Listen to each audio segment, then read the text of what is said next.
Shalom, selamat berkumpul kembali ibu-ibu kaum wanita Antioquia yang dikasihi Tuhan.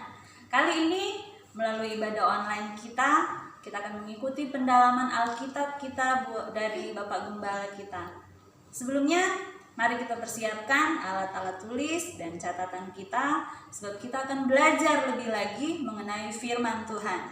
Apabila ibu-ibu mempunyai pertanyaan, dapat ibu-ibu tulis dan kirimkan melalui WA grup kita kaum wanita Antioquia.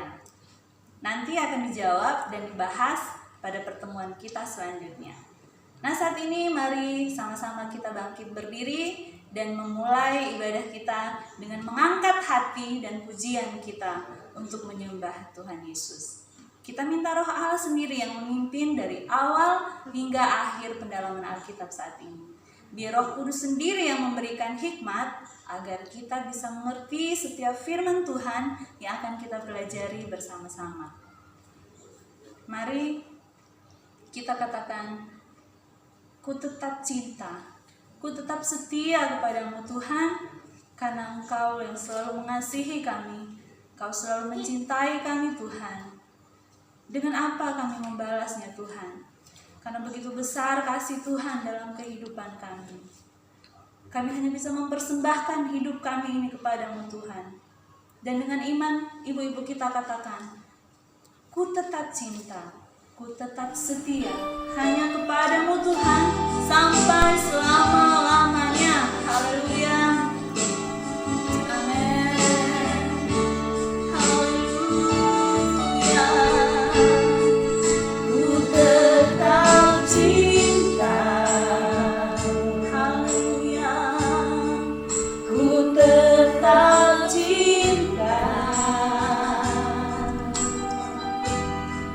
Walau badai datang menerpa,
Tuhan. Haleluya. Salam sejahtera bagi kita semua, ibu-ibu, wanita Antioquia yang hari ini beribadah memuji membesarkan nama Tuhan, dan secara khusus kita akan belajar bersama-sama dalam pendalaman Alkitab wanita Antioquia, dan sama-sama kita akan melihat di dalam Mazmur pasal 91. Kita akan lihat ayat-ayat yang ada dan tertulis di dalam kitab Mazmur ini. Dikatakan ayat 1 sampai ayat yang ke-16 dengan bahasa atau Alkitab dalam terjemahan bahasa Indonesia terbitan LAI sudah memberikan satu tema, yaitu dalam lindungan Allah. Dikatakan dalam ayat 1, orang yang duduk dalam lindungan yang maha tinggi dan bermalam dalam naungan yang maha kuasa akan berkata kepada Tuhan, tempat perlindunganku dan kubu pertahananku, Allahku yang kupercayai. Sungguh dialah yang akan melepaskan engkau dari jerat penangkap burung, dari penyakit sampar yang busuk. Dengan kepaknya ia akan melindungi engkau. Di bawah sayapnya engkau akan berlindung. Kesetiaannya ialah perisai dan pagar tembok. Engkau tak usah takut terhadap kedahsyatan malam, terhadap panah yang terbang di waktu siang, terhadap penyakit sampar yang berjalan di dalam gelap, terhadap penyakit menular yang mengamuk di waktu petang. Walau 1000 orang rebah di sisimu dan 10.000 di sebelah kananmu, tetapi itu tidak akan menimpamu. Engkau hanya menontonnya dengan matamu sendiri dan melihat pembalasan terhadap orang-orang fasik. Sebab Tuhan ialah tempat perlindunganmu, yang maha tinggi telah kau buat tempat perteduhanmu. Malapetaka tidak akan menimpa kamu, dan tulah tidak akan mendekat kepada kemah-kemahmu. Sebab malaikat-malaikatnya akan diperintahkannya kepadamu untuk menjaga engkau di segala jalanmu. Mereka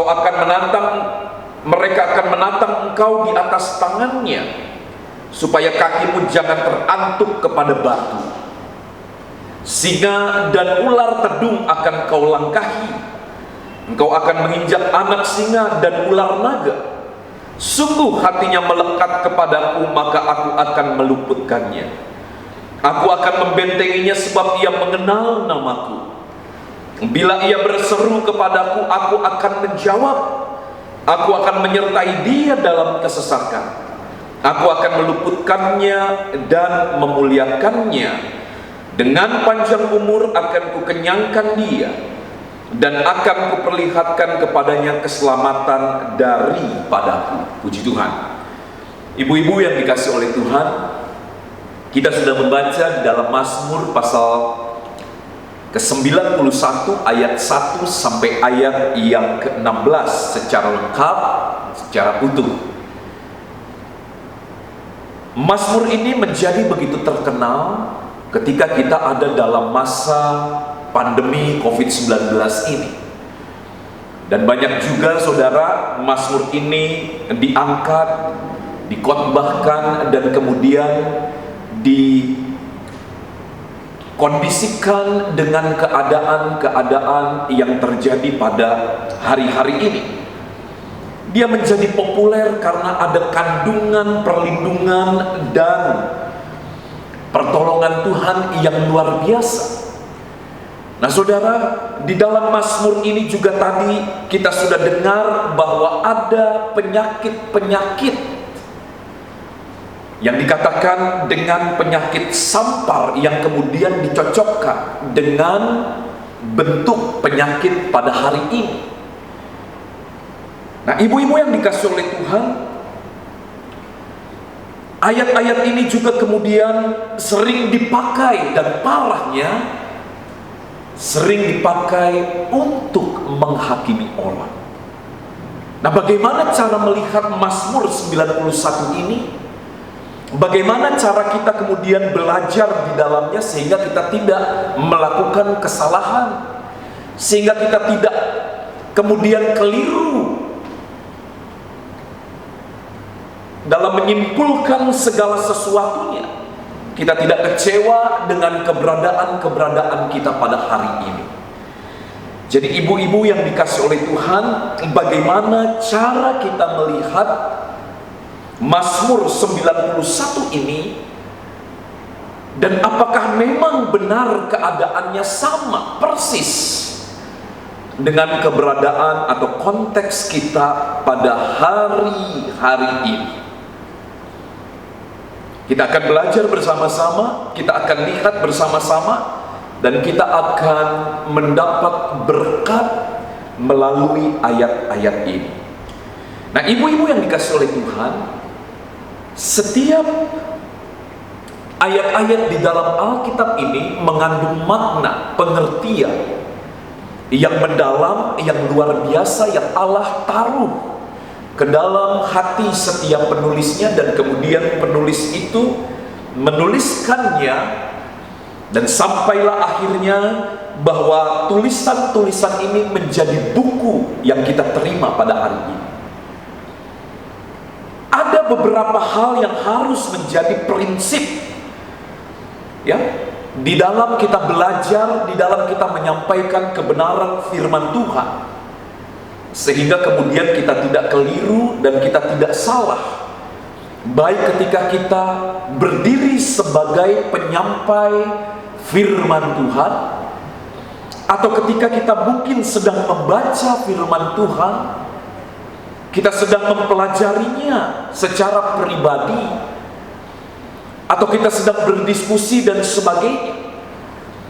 Ada prinsip-prinsip sederhana yang dapat kita jadikan patokan.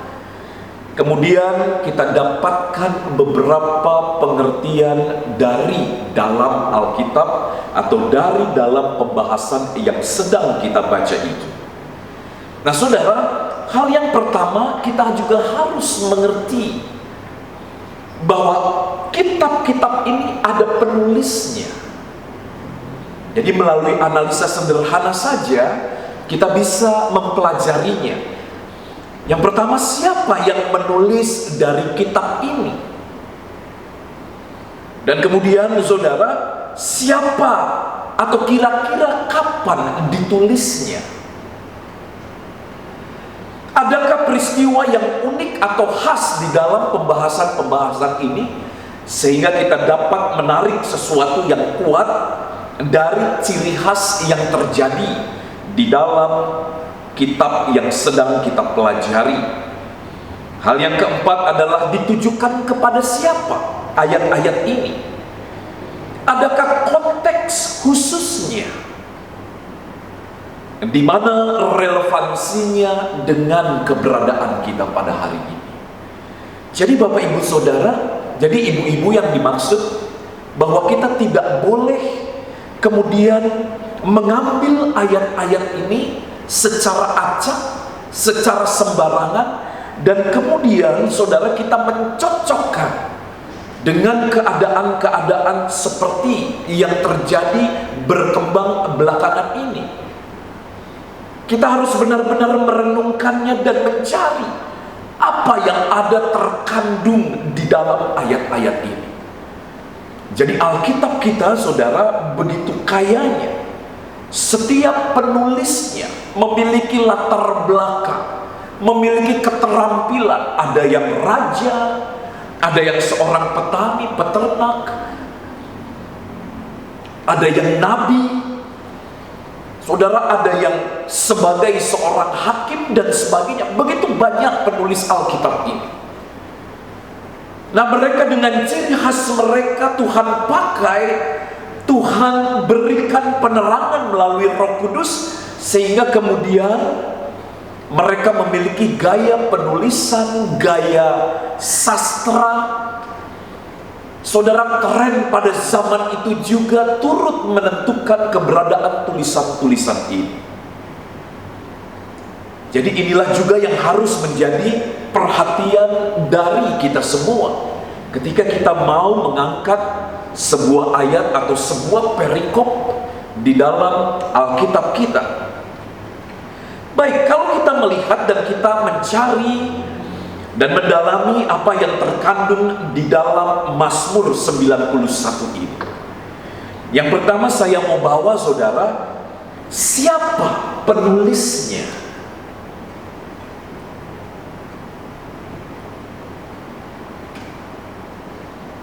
Siapa penulisnya?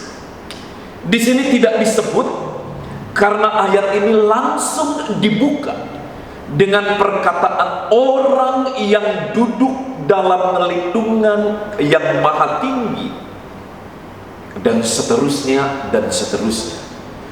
Tidak ditulis oleh siapa Mazmur ini dibuat atau ditulis.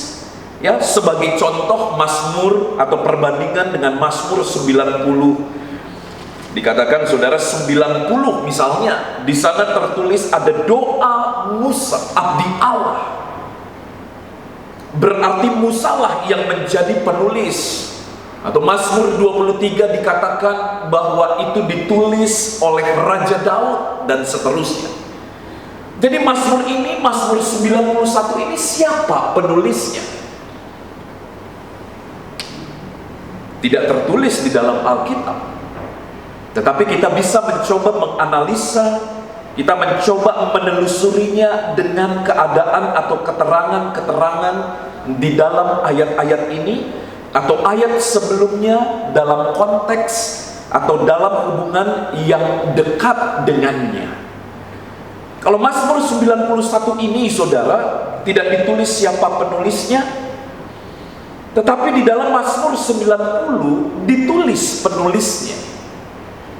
Di dalam Mazmur 90 dikatakan bahwa di sana adalah Musa sebagai penulis. Apakah kemudian Mazmur 91 ini juga dapat kita katakan sebagai Musa yang menulisnya? Bisa saja kita kemudian menyimpulkan bahwa Mazmur 91 ini merupakan kelanjutan dari Mazmur 90.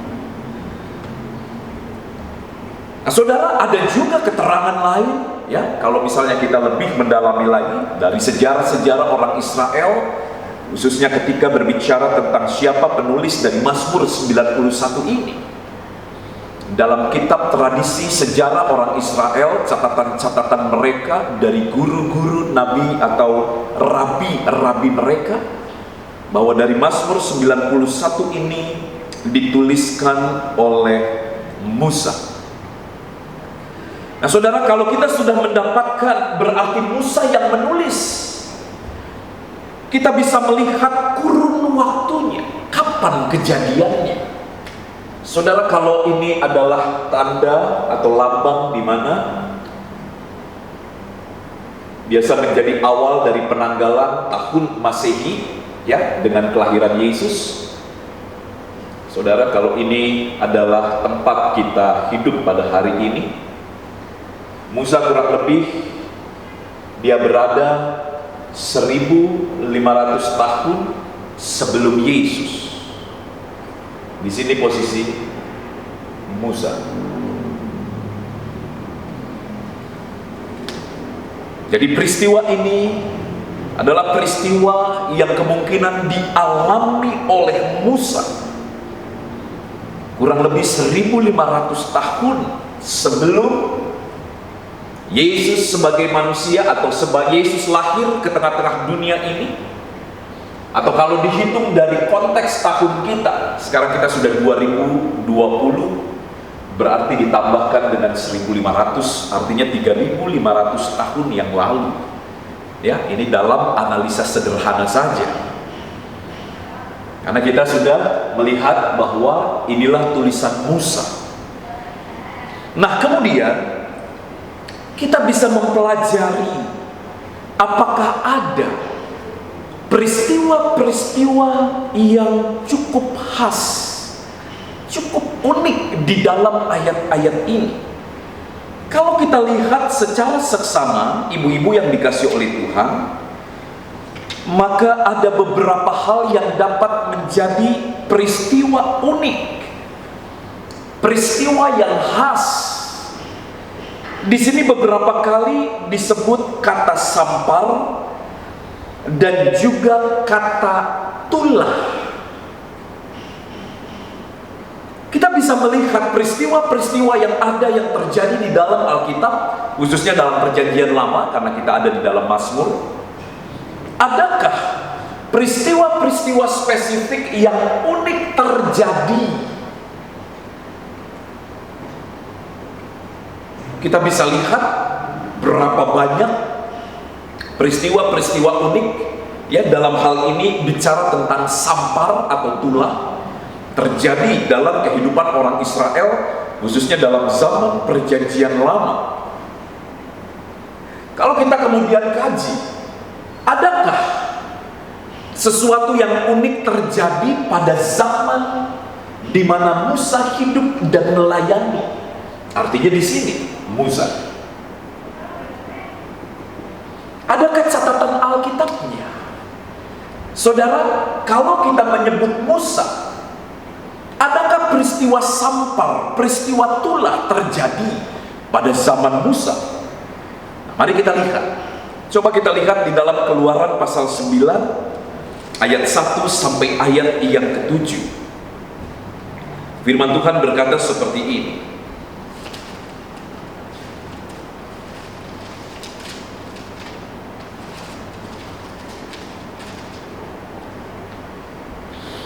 Tulah kelima, judulnya adalah penyakit sampar pada ternak. Keluaran pasal 9 ayat 1 sampai ayat yang ke-7.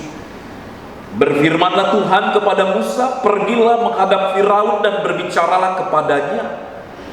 Beginilah firman Tuhan Allah orang Ibrani, biarkanlah umatku pergi supaya mereka beribadah kepadaku.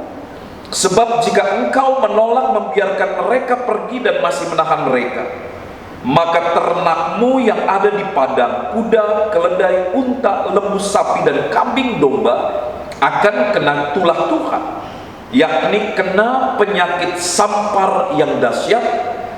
Dan Tuhan akan membuat perbedaan antara ternak orang Israel dan ternak orang Mesir, sehingga tidak ada yang mati seekor pun dari seekor ternak orang Israel, dari segala ternak orang Israel. Selanjutnya Tuhan menentukan waktunya, firman-Nya, besoklah Tuhan akan melakukan hal itu di negeri ini. Dan Tuhan melakukan hal itu keesokan harinya. Segala ternak orang Mesir itu mati, tetapi dari ternak orang Israel tidak ada seekor pun yang mati. Lalu Firaun menyuruh orang ke sana, sesungguhnya dari ternak orang Israel tidak ada seekor pun yang mati. Tetapi Firaun tetap berkeras hati dan tidak mau membiarkan bangsa itu pergi. Nah saudara, ada peristiwa sampar, tulah yang turut dirasakan oleh Musa. Berarti kalau kita melihat dan mengkaji, ada peristiwa sampar, peristiwa Musa. Nah kemudian saudara, bisakah kita menemukan lagi di dalam Alkitab pada peristiwa apa? Kalau peristiwa sampar yang terjadi dalam kehidupan Musa kala itu, saudara, bernada tentang penghukuman.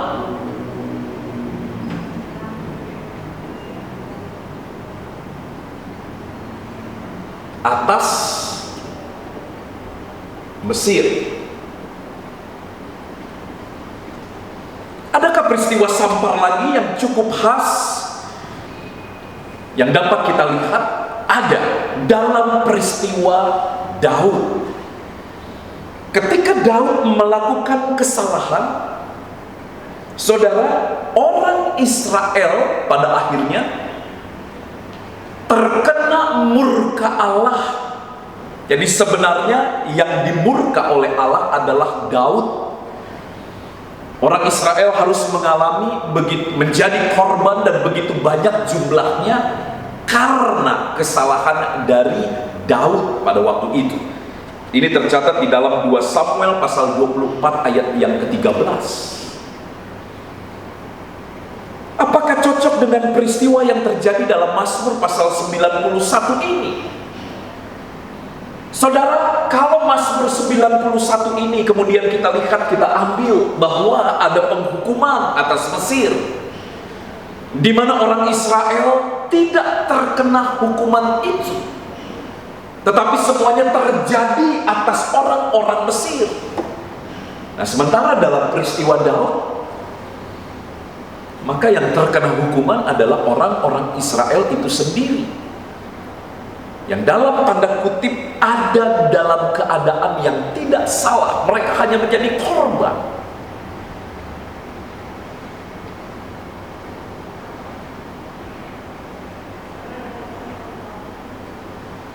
Jadi mana yang lebih cocok, mana yang lebih kuat, saudara, atau mendekati keberadaannya?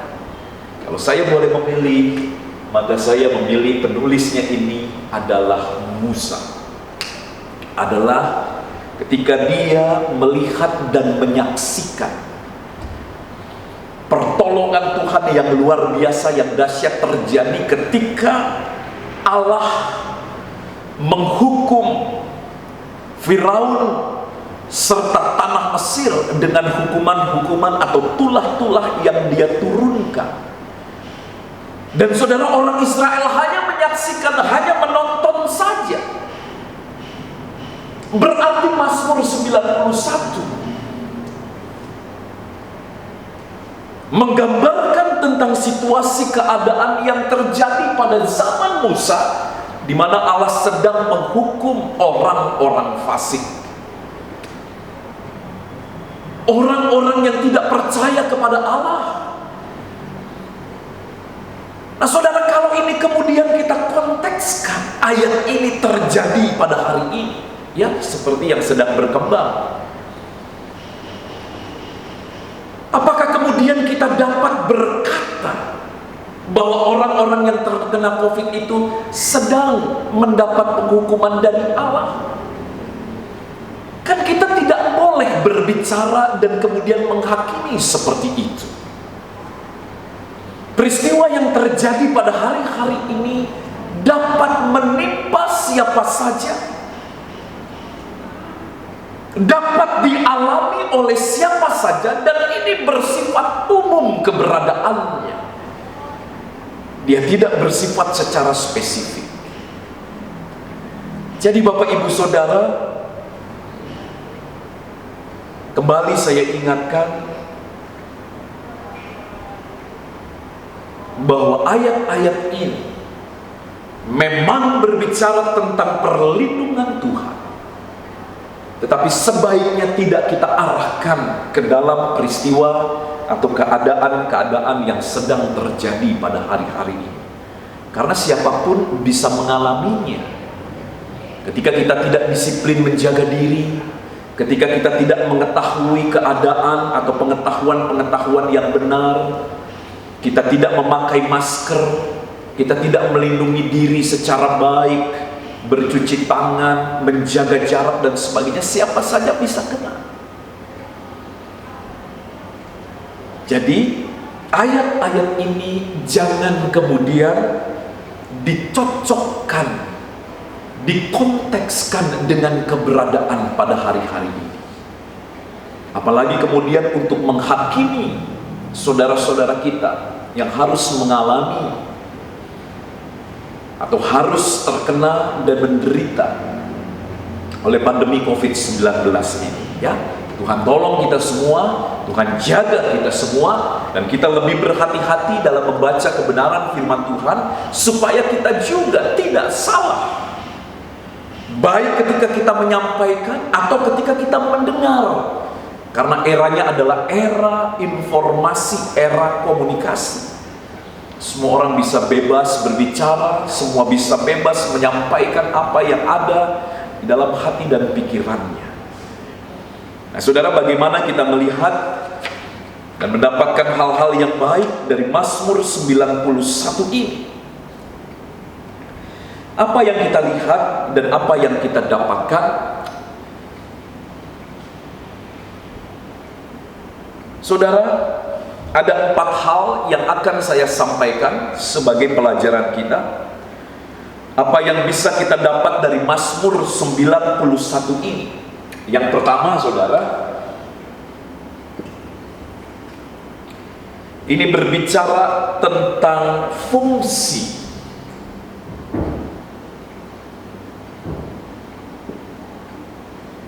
Tentang kegunaan dari Mazmur 91 ini.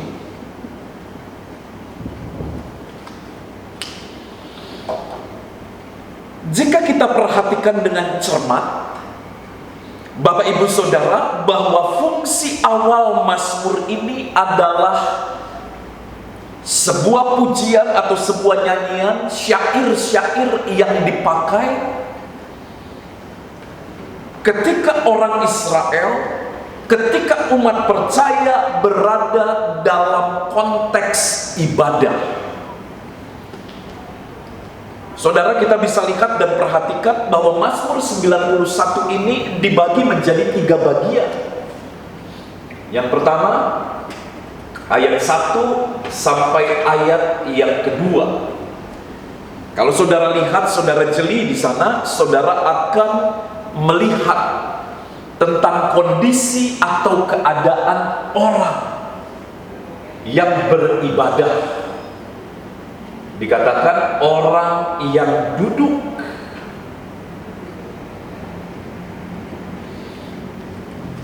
Kemudian di dalam ayat 3 sampai ayat yang ke-13, jadi ini saudara kita coba melihat dan membaginya beberapa bagian. Ayat 3 sampai ayat 13, saudara, ayat-ayat ini berkata dan menggunakan kata ganti engkau. Jadi sama seperti saya menyampaikan sesuatu, saya berkata.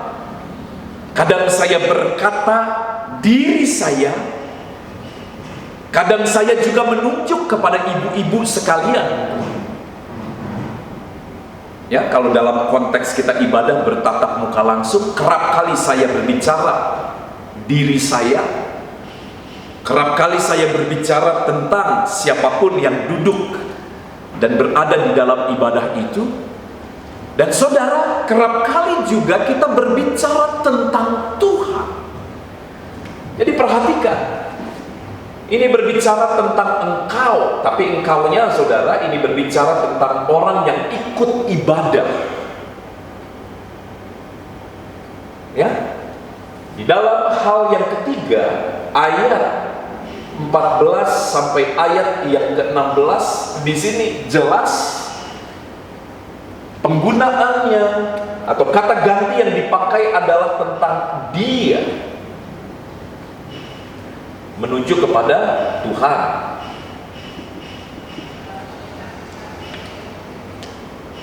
Hal yang berikut, saudara lihat kata ganti yang dipakai tadi orang yang duduk, kemudian adalah engkau, dan di dalam ayat 14 sampai ayat 16 berbicara tentang dia yang adalah Tuhan. Jadi huruf-huruf atau perkataan yang ada yang tercantum di dalam ayat 14 sampai ayat 16 itu berbicara tentang Tuhan. Ya, A-nya ditulis dengan huruf besar pada kata aku. Di sana juga saudara ada kata di mana dia atau Allah dengan huruf besarnya. Aku, kepadaku, aku. Jadi saudara, ini berbicara tentang dia atau aku dalam hubungannya dengan Tuhan. Jadi Mazmur ini saudara adalah Mazmur yang memang dipakai ketika ada segala sesuatu yang sedang bergejolak terjadi di sekitar kita.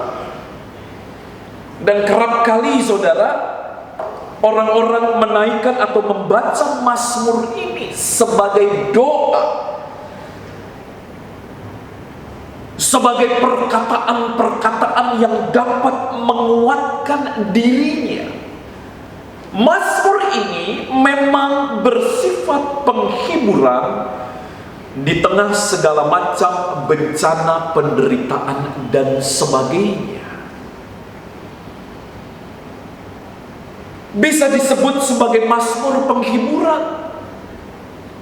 Siapapun bisa menaikkannya, siapapun bisa mengatakan atau mengangkat pujian dari mazmur ini. Saudara, jika ini dilihat dari fungsinya,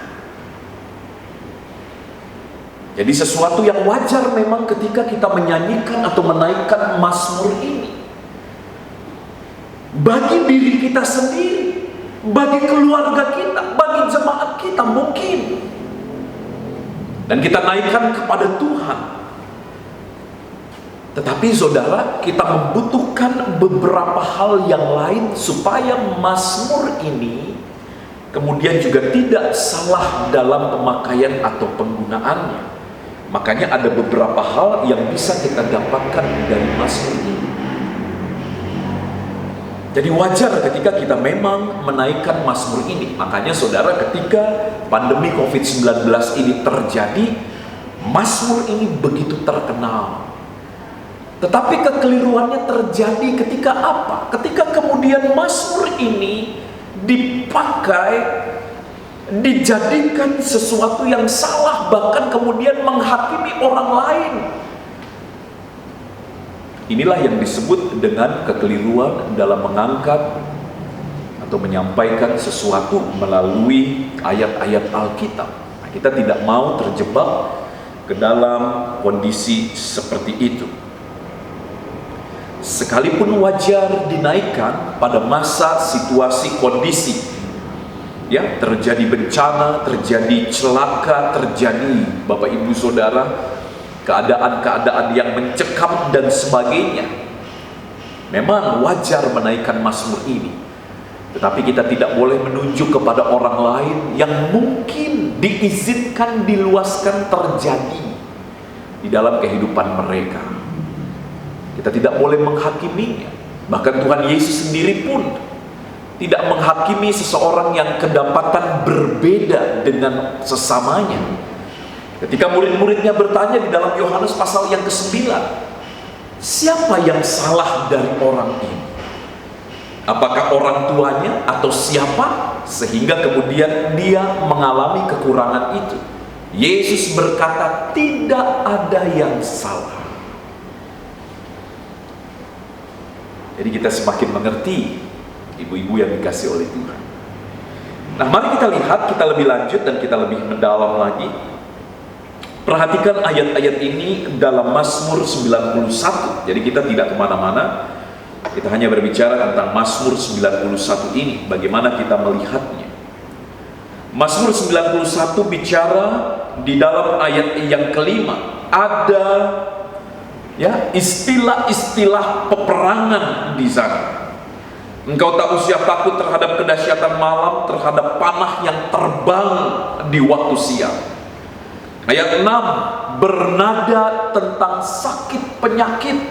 Dikatakan ada penyakit sampar yang berjalan di dalam gelap, terhadap penyakit menular yang mengamuk di waktu petang. Jadi ada nada peperangan, ada nada penyakit. Dan kemudian saudara, ada nada-nada yang bersifat atau berkata tentang malapetaka, tentang tulah di dalam ayat yang ke-10. Nah, ayat-ayat ini saudara, ketika kita kemudian menghubungkannya dengan peristiwa Musa, maka ini berbicara tentang penghukuman atas orang-orang yang tidak percaya. Nah, apakah relevan kemudian saudara Mazmur ini dikondisikan dengan keadaan kita sekarang, di mana semua orang secara umum dapat saja terjangkiti oleh penyakit COVID-19 ini? Di mana letak penghukumannya? Bahwa orang percaya pun, orang Kristen pun mengalaminya. Jadi hati-hati ibu-ibu ketika kita melihat dan mempelajari, ketika kita mendengar, ketika kita menyaksikan. Lebih baik kita renungkan kebenaran firman Tuhan. Kita dalami kebenaran firman Tuhan. Ketika kita tidak mengerti, sebaiknya kita tanyakan dan seterusnya. Ya, dalam grup-grup yang saya ikuti juga, dalam WA grup saudara, kemudian disebarkan tentang Mazmur 91 ini. Tapi kalau kita mau lebih jeli lagi, bahwa Mazmur 91 ini bernada penghukuman terhadap siapa? Terhadap orang-orang fasik, terhadap orang-orang yang tidak percaya kepada Allah. Dan itu terjadi pada zaman Musa. Dalam konteksnya, Musa menyaksikan bagaimana orang-orang Mesir pada waktu itu yang melarang mereka untuk keluar dari tanah perbudakan Mesir itu. Sehingga Allah kemudian menurunkan 10 tulah atas mereka, dan mereka harus kemudian menanggungnya. Sementara orang-orang Israel hanya menyaksikan. Ya, di dalam ayat ke-8 tadi dikatakan, engkau hanya menonton dengan matamu sendiri dan melihat pembalasan terhadap orang-orang fasik. Jadi memang dalam peristiwa Musa, orang-orang Israel hanya menonton, menyaksikan, melihat bagaimana Allah kemudian menghukum kekerasan hati Firaun, dan kemudian saudara, bahwa tanah Mesir juga harus mengalami penghukuman serta penderitaan yang Tuhan luaskan, Tuhan izinkan terjadi atas mereka. Nah saudara, orang fasik sendiri pun tidak tinggal diam keberadaannya terhadap orang-orang percaya. Mereka mengganggu, mereka tidak suka dengan keberadaan orang-orang percaya. Itulah sebabnya ayat-ayat di sini juga terkandung, saudara. Di dalam ayat yang ketiga, ayat yang ke-10 dikatakan, sungguh dialah yang akan melepaskan engkau dari jerat penangkap burung. Jadi orang-orang fasik ini tidak suka dengan keberadaan umat Tuhan, umat percaya, sehingga mereka berniat untuk mencelakakan keberadaan orang-orang percaya. Dengan apa? Dengan memasang jerat penangkap burung. Dan di dalam ayat 10 dikatakan, mereka juga mengirimkan tulah. Tetapi Tuhan melindungi orang-orang yang percaya. Dan Tuhan memberikan penghukuman atas orang-orang fasik. Jadi sekali lagi, kalau ayat-ayat ini dihubungkan dengan keadaan kita sekarang ini, ibu-ibu yang dikasih oleh Tuhan, memang tidak pas konteksnya, dan sebaiknya jangan dicocokkan, jangan diangkat keberadaannya, karena siapapun bisa terkena akan penyakit itu, siapapun bisa mengalaminya. Kita tidak bisa berkata, oh keluarga saya dilindungi oleh Tuhan karena saya percaya kepada Tuhan dan sebagainya. Tetapi saudara, ada juga orang yang percaya setia kepada Tuhan.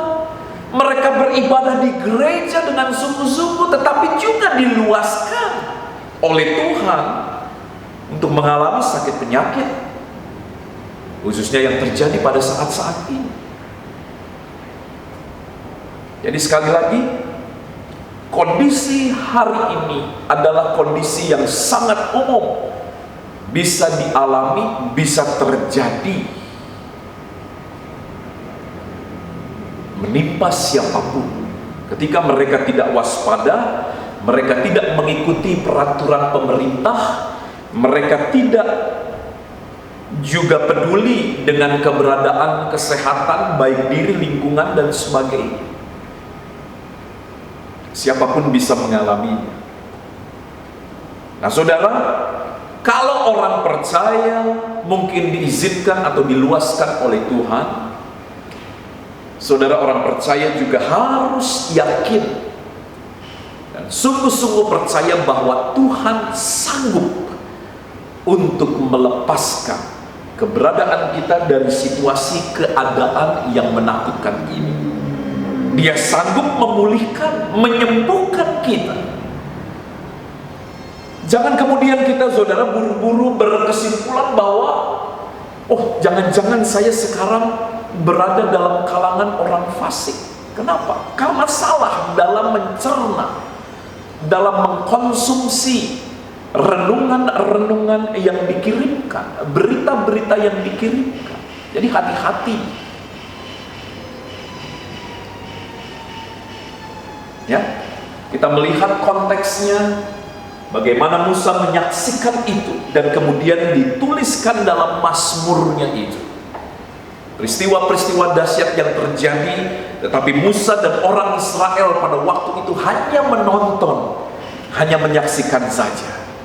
Bagaimana Allah bekerja luar biasa untuk mengatasi ketidakpercayaan, untuk mengatasi kekerasan hati Firaun, sehingga kemudian tanah Mesir berada dalam hukumannya Allah. Nah, hal yang berikut, hal yang ketiga, ya, ketika kita bicara tentang fungsinya sebagai lagu atau syair atau nyanyian atau pujian yang dinyanyikan pada saat beribadah atau berdoa pada masa-masa seperti ketika mengalami bencana ini. Tetapi saudara, kita juga harus semakin mendalaminya, di mana peristiwa ini terjadi sesungguhnya. Jadi kita sudah tahu bahwa ini terjadi pada eranya Musa. Hal berikut disampaikan saudara bahwa Mazmur ini memiliki syarat serta jangkauan berlakunya. Ya, hal yang ketiga. Ya, tadi fungsi, yang kedua adalah tadi saya katakan bahwa konteks celakanya untuk siapa? Untuk orang-orang hukuman. Fasik, konteks celakanya untuk orang fasik.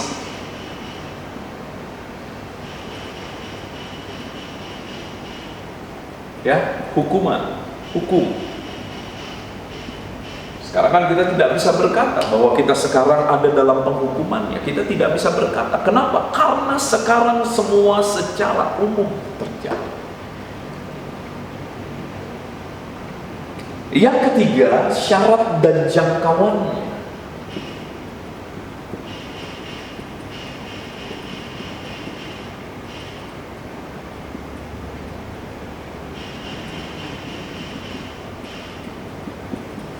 Syarat dan jangkauannya. Bagaimana Mazmur ini? Apakah dia memiliki syarat? Apakah dia memiliki jangkauan bagi pembacanya? Kita bisa melihat di dalam Mazmur ini ada perkataan yang menarik di dalam ayat yang pertama. Yang pertama disebut saudara dalam ayat pertama ini adalah orang yang duduk dalam lindungan yang maha tinggi dan bermalam dalam naungan yang maha kuasa akan berkata kepada Tuhan, tempat perlindunganku dan kubu pertahananku, Allahku yang kupercayai.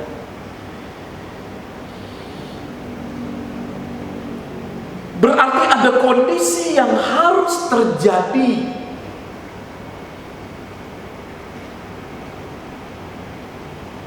Dari sisi kita sebagai pembaca atau sebagai jemaat yang turut mau mengambil bagian dalam kondisi-kondisi seperti yang terjadi pada Mazmur ini. Syarat dan jangkauannya kepada siapa? Saudara, dikatakan dalam ayat ini ada kata orang yang duduk. Jadi yang pertama, saudara, disebut orang yang duduk dalam lindungan yang maha tinggi. Kata duduk, saudara, berarti tinggal, ya, menduduki, menjejak gitu ya, saudara. Kata yang sama ketika Abraham menduduki tanah Kanaan. Saudara, berarti ada tempat yang khusus, ada waktu yang khusus. Jadi duduk ini bukan sekedar duduk dan kemudian pergi. Karena kata duduk di sini, saudara, artinya diam, artinya tinggal. Bahkan kemudian dalam kata padanannya di sana dikatakan orang yang bermalam, yang nanti di dalam ayat 14 disebut dengan mereka yang melekat kepada dia. Jadi bayangkan duduk, bermalam, dan kemudian melekat. Beberapa kata yang dipadankan oleh pemazmur ini, saudara, dan mengatakan orang-orang seperti inilah yang memiliki pengharapan dan perlindungan di dalam Tuhan, yang tidak akan goyah keberadaannya. Kenapa? Karena dia berada mempercayakan hidupnya sepenuhnya kepada Tuhan. Jadi melihat ada kata duduk, ada kata bermalam di sana. Kata bermalam berarti beristirahat atau menginap, ya, setelah melakukan aktivitas. Artinya, saudara, dia sudah menyelesaikan segala kesibukannya dan kemudian mengambil waktu secara khusus untuk beristirahat. Dan saudara, kalau ayat-ayat ini kemudian dikontekskan dengan ayat yang kedua atau dihubungkan dengan ayat yang kedua, dikatakan tempat perlindunganku. Orang bermalam, bernaung. Umumnya kita berlindung, bernaung, saudara, di bawah rumah, di bawah atap rumah kita. Ya, pada konteksnya dulu mungkin di dalam kemah mereka.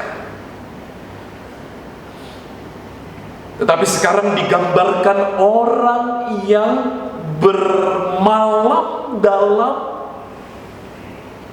jadi dalam lindungannya, bukan dalam naungan dalam seperti atap rumah kita, tetapi dalam naungan Allah yang maha besar. Jadi dengan kata lain, yang menyerahkan dirinya, ya, karena bermalam ini juga memiliki arti menyerahkan hidupnya. Kita tidak tahu ketika kita tidur apa yang terjadi, ya sudah, kita berserah saja. Berserah kepada Allah, berserah kepada Tuhan yang sanggup untuk memberikan perlindungan.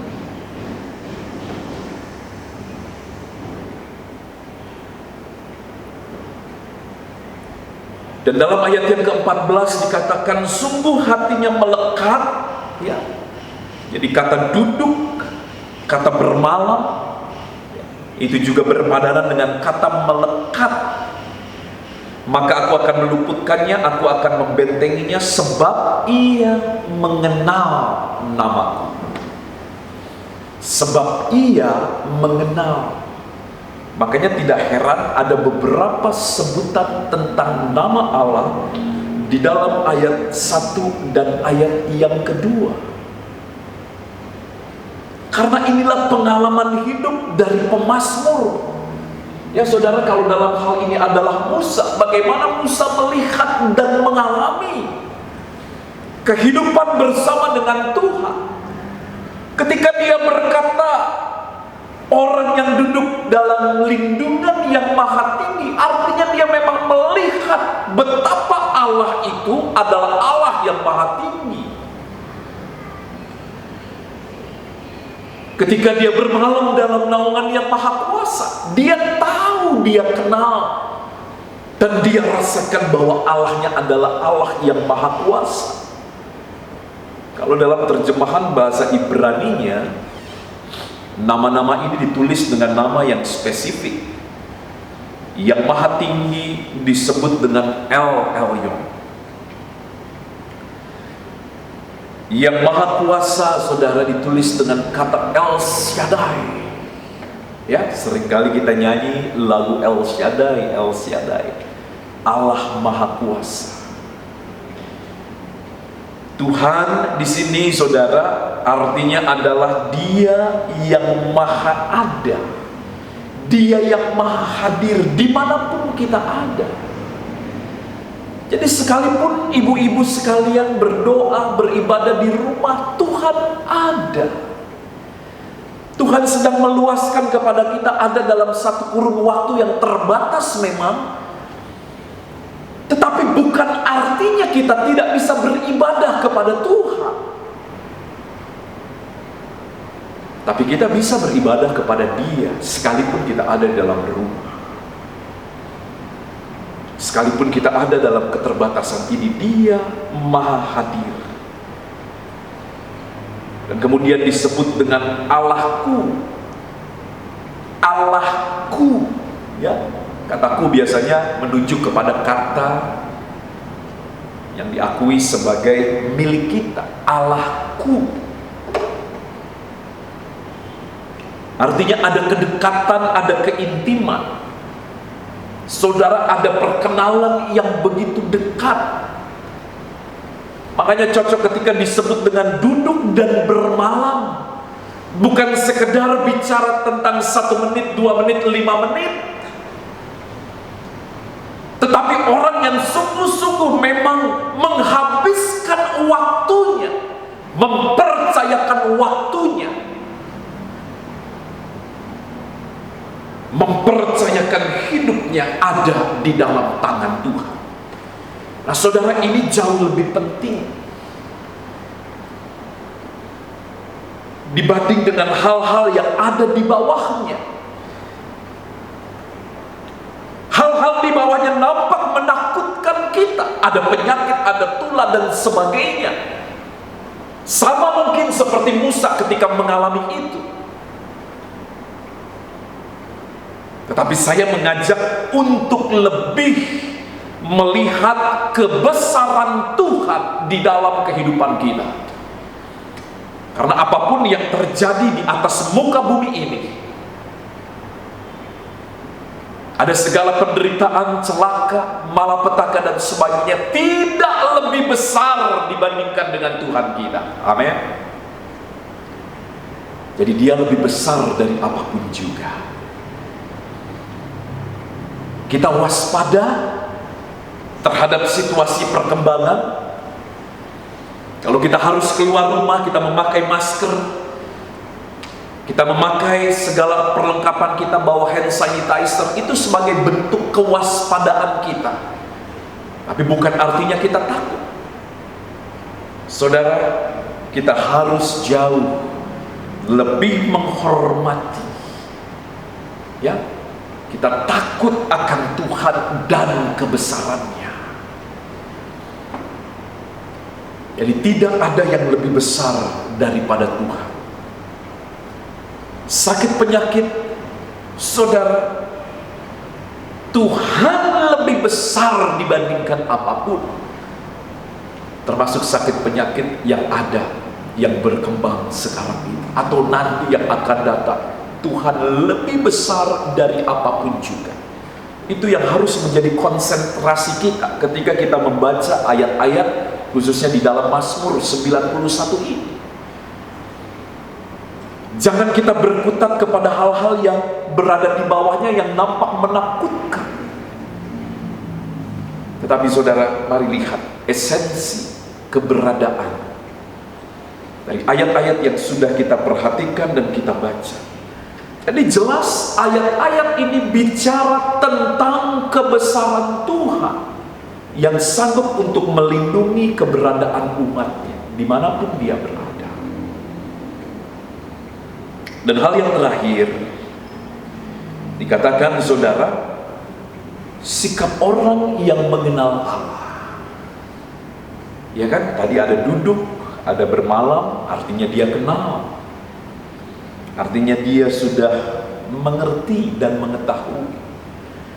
Nah, orang yang mengerti dan mengetahui tentang Allah, dia akan menaruh hormat, respek, penghargaan yang begitu tinggi terhadap Allah, sehingga hidupnya penuh dengan pengabdian, langkah-langkahnya penuh dengan rasa hormat kepada Tuhan. Sehingga dia, saudara, benar-benar bijaksana di dalam hidupnya. Saudara, Mazmur kerap kali ditulis dengan bahasa-bahasa metafora. Ada penggunaan-penggunaan istilah-istilah yang harus kita lihat dan kita perhatikan lebih seksama lagi. Contoh, dalam ayat ke-13 ini, singa dan ular tedung akan kau langkahi, engkau akan menginjak anak singa dan ular naga. Saudara, apakah ini sebuah gambaran tentang hal-hal yang nyata? Tidak, ini bicara tentang metafora atau penggambaran. Engkau akan melangkahi ular tedung. Artinya saudara, kita akan diluputkan. Artinya kita, saudara, tidak tunduk kepada ketakutan-ketakutan atau ancaman-ancaman yang terjadi oleh situasi dan keadaan-keadaan seperti ini. Berapa banyak orang menjadi takut, berapa banyak orang menjadi kecewa, dan saudara, itu dialamatkan kepada Tuhan. Akhirnya situasi dan kondisi melemahkan imannya.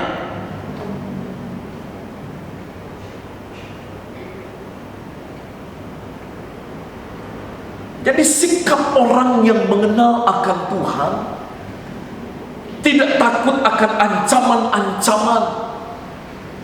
Ya saudara, bukan artinya kemudian kita menjadi orang yang kehilangan kewaspadaan, tidak. Kata takut di sini, saudara, itu juga berbicara tentang supaya kita menyikapi hidup dengan lebih bijaksana lagi.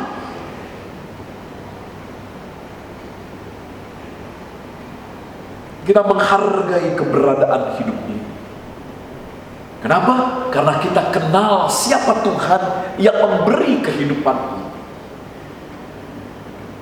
Bahwa hidup ini adalah kemurahan Allah saja, berarti kita menjalaninya harus dengan penuh syukur, berada di bawah ucapan syukur kepada Allah, bukan di bawah ancaman ketakutan, hidup di bawah ancaman ketakutan karena situasi dan keadaan. Tetapi kita hidup dalam payung berkat yang Allah berikan kepada kita. Orang yang mengenal Tuhan, saudara, menghargai, menghormati, dan takut akan Allah terlihat dari sikap hidupnya. Tidak mencobai Tuhan dengan melakukan hal-hal yang konyol, misalnya. Ketika pemerintah menganjurkan, yuk saudara, kita memakai masker ketika kita berada di luar, ketika kita berada keluar dari rumah. Pemerintah sebagai perwakilan dari Tuhan tentunya juga mendapat hikmat marifat dari Tuhan. Bentuk penghargaan kita kepada Allah pun tertunjuk ketika kita Kita gunakan masker ketika kita berjalan. Kita ikuti apa yang menjadi anjuran pemerintah.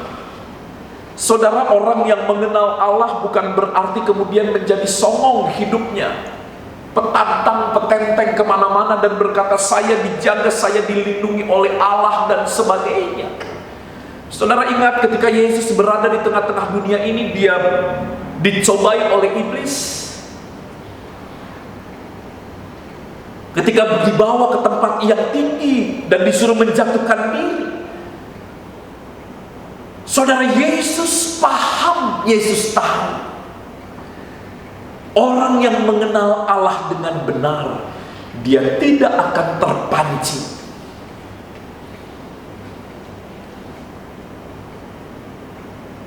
oleh ego diri, oleh kebanggaan diri, saudara. Dia tidak terpancing karena dia tahu dia menghargai Allah. Jadi ibu-ibu yang dikasih oleh Tuhan, sekalipun Allah melindungi dan menjaga kita, tapi tetap kita bijaksana dan kita memiliki pengertian. Ya, dalam konteks COVID-19 ini, kita kemana-mana tetap menggunakan masker, kita tetap jaga jarak satu sama lain.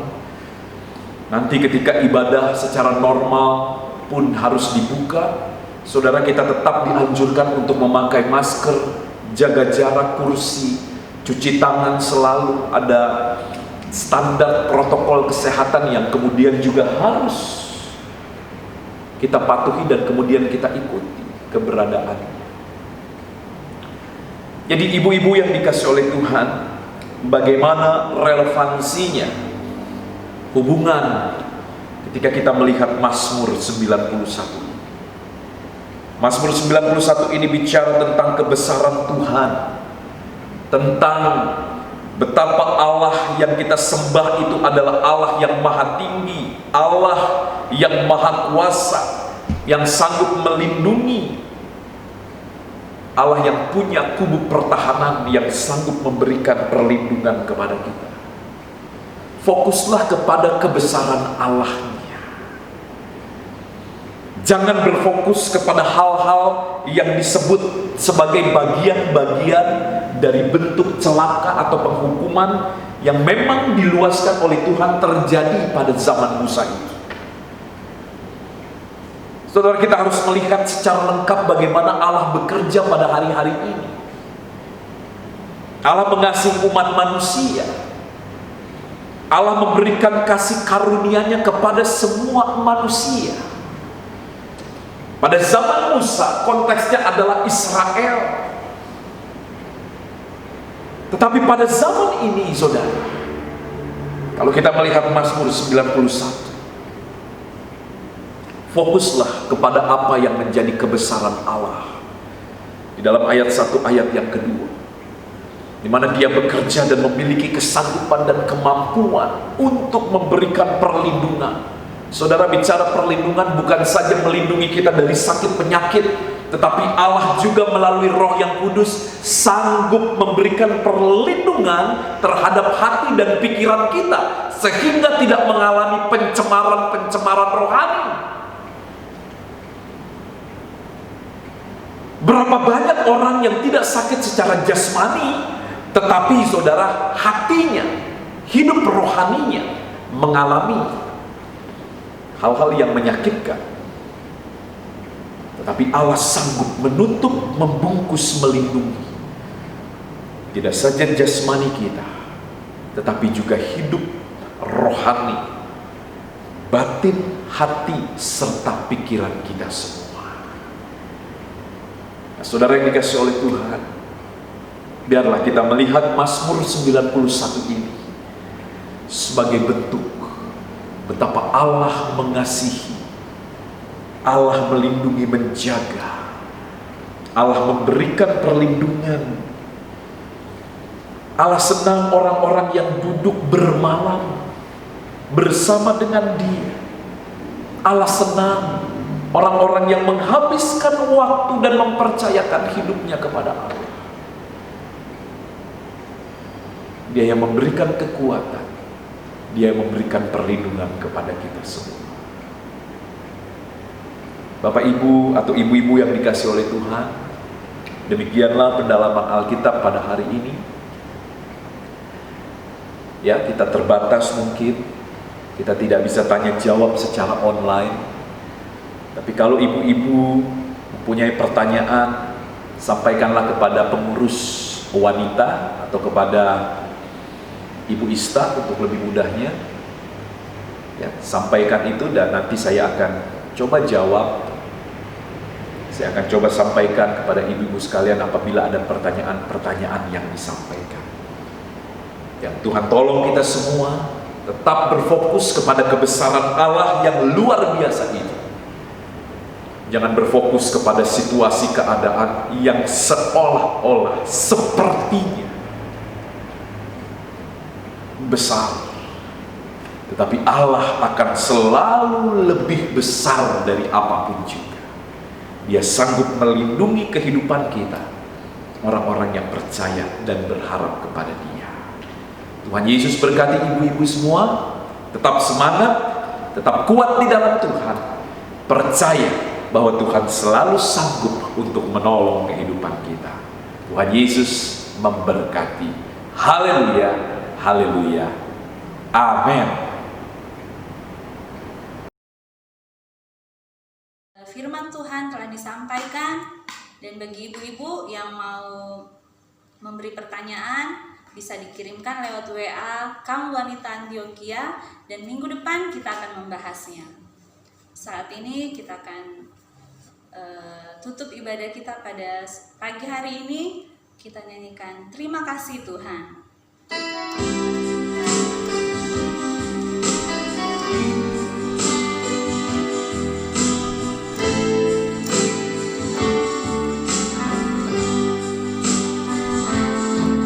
Terima kasih Tuhan untuk kasih setiamu yang ku alami dalam hidupku.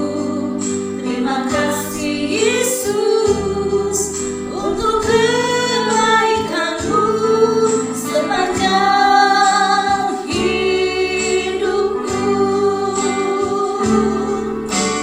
Terima kasih Yesusku buat anugerah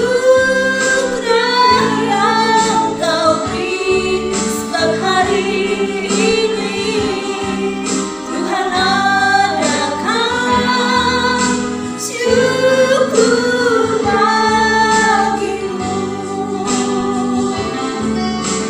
Terima kasih Yesusku buat anugerah yang Kau beri. Sebab hari ini Tuhan adakan syukur bagimu. Sebab hari ini Tuhan adakan syukur bagimu. Katakan sebab hari ini Tuhan adakan syukur bagimu.